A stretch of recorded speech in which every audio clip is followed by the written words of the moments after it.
Dear all, thank you so much for watching this stream on Facebook and YouTube, and welcome to this launch of the new recording by SISU with music by Rolf Wallin on the Nonclassical label. The first piece we heard was Scratch, with, of course, SISU, Tomas Nilsson, Bjørn Skansen, and Bjørn Christian Svarstad. My name is Rolf Lennart Stensø. Together with Tomas, I was one of the founders of SISU and played there for several years. Today, I'm the chief executive for the Norwegian Radio Orchestra, and I'm proud to announce that we will perform Stonewave by Rolf Wallin together with SISU with the Norwegian Radio Orchestra in Oslo Concert House on the 25th of September this year. This location is perfect for this occasion. It is the old part of Oslo, in a beautiful old stable, which Tomas has in his own garden, formerly also used as a house for pigs and many other things. SISU has collaborated with Rolf Wallin since early 90s, and among many things participated on the CD Move from 1994, also with Stonewave. This kind of artistic partnership, which develops through many years, are very special, and we will have a talk with Rolf Wallin about this work. Please. Hey. Hello. Hi. Can you say something about this collaboration? Both the long and the short terms of the collaboration with SISU. Yeah, no, this goes back decades. It's how many years is it now? When did it start? And you were one of the founding fathers, as we said. Yeah, it's wonderful. Yeah, and you were also playing Stonewave on that the recording you talked about on my first solo album actually, and this is my I don't know which number of solo albums this is, but now it's with all my percussion music, chamber music, on one CD, and not only one CD, but also 2 videos, which will be released by and by in the coming weeks. And this first piece, Scratch, was first made only for myself. Yeah, and that's then, right. Yeah. Yeah, I I thought that. only I in the whole world could do it. And then Tomas was starting to pester me and said, okay, I want to learn it. I want to learn it. Can I do it? No, you can't do it. And then we started as a duo, and then by and by, you all 3 were doing it, and now Scratch has been a part of the SISU thing. All the time. Yeah.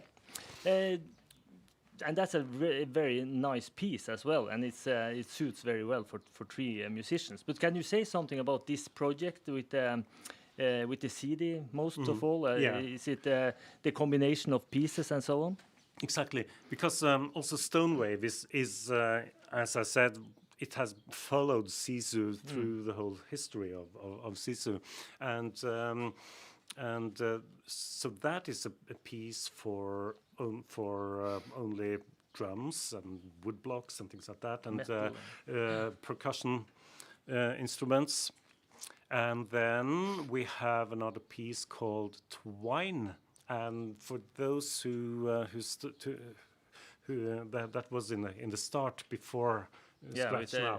Marimba and xylophone. That's only marimba and xylophone.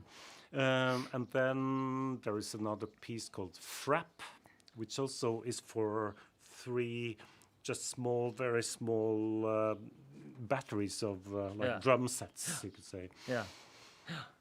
And that's a good mix. Yes, it's a good mix of music. I think so. I think so. And then all of these are my scores, but then there's a solo piece, which is actually one of my first. One of my first pieces, which is called Purge, and was originally a dance piece for a contemporary dance performance. Okay, yeah. And then I made a kind of suite, a kind of Nutcracker suite for a solo percussion. And then they asked me, can we do a trio arrangement of it? And well, why don't you? Yeah. And especially towards the end, there is in the solo version, you had a vibraphone on this hand and a marimba on the other hand, and you played daga daga daga daga daga daga, and that's really hard to do that in just one person, and it goes really fast. And then now they have a version where they have to synchronize this. It's almost like the flamenco. That's interesting. And it's I'm so happy with the whole thing. It's really good. It's a nice CD and nice music. But back to Stonewave, which is must maybe be the most played percussion piece, at least in Norway, but maybe in the world. I mean, it's played by a lot of people, solo and for 6 persons and for 3, and a lot of different versions. But we are also going to do it together with, and now finally with, an orchestra. Exactly. Yeah. Can you say something about that project? Because it's something that we're really looking forward to. Absolutely, yeah. And that's also something that Tomas came to and came with a proposal. And that's so wonderful to have a living. I'm still not dead, so I'm a living composer. And then the musicians can come and ask, can we do this with an orchestra? Make a kind of concerto grosso with percussion ensemble and orchestra. And I said, wow, maybe. And then I just like, okay, wow, it's a good idea. And then he came to me and asked, can you be the orchestra? And I said, well, maybe. Exactly.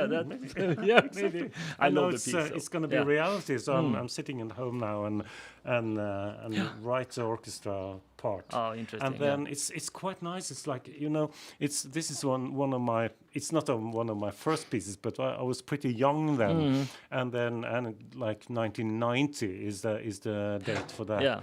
And then it's kind of going back and plugging into that energy that I had there, and then everything, the new world was new in a way, and then plugging into the energy and then adding the power of a symphony orchestra. That's very interesting. Yeah. Really with strings and the brass and everything, it's really exciting. I'm looking forward. Will it be the same piece of music like in the timeline and so on? Will it be the movements will be the same for the percussionists, or is it so they will play exactly the same. Okay, so they don't need to listen to that orchestra. Oh, thank you. So they were probably they can happy. just go on autopilot. Okay, great. We're really looking forward to it in the orchestra, and I'm so happy that we have the Oslo Concert House to do it in, because this piece needs a good room to perform with so much noise and so much energy and so on. So it's, that's really nice. So I have one more tricky question. As you said, I played on the first version of Stonewave, and now these guys are playing on this version. So what version do you prefer? You know. Okay. Let's go on in the program. Yes. That's the thing.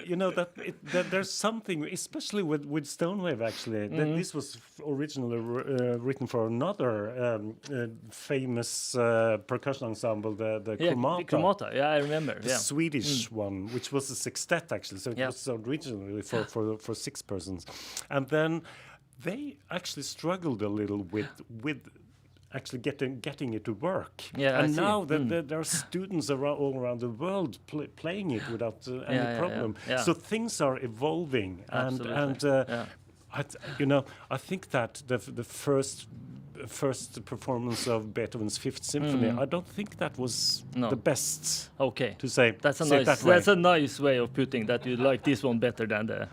Okay, okay. But but at the same time, it's something very, very fresh. So I like going back to hear that one. We worked extremely much with the sounds and so on, and it was And I came to you as a student actually, and guided you through the solo version of it.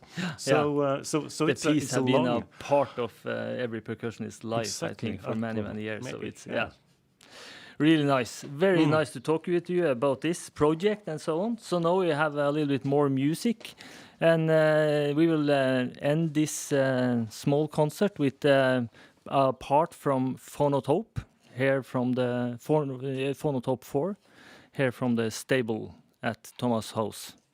So take it away, guys.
So, finally, I will just say to all of you, thank you so much for watching this stream and this small concert and the launch of the CD by SISU with the music by Rolf Wallin on Nonclassical label.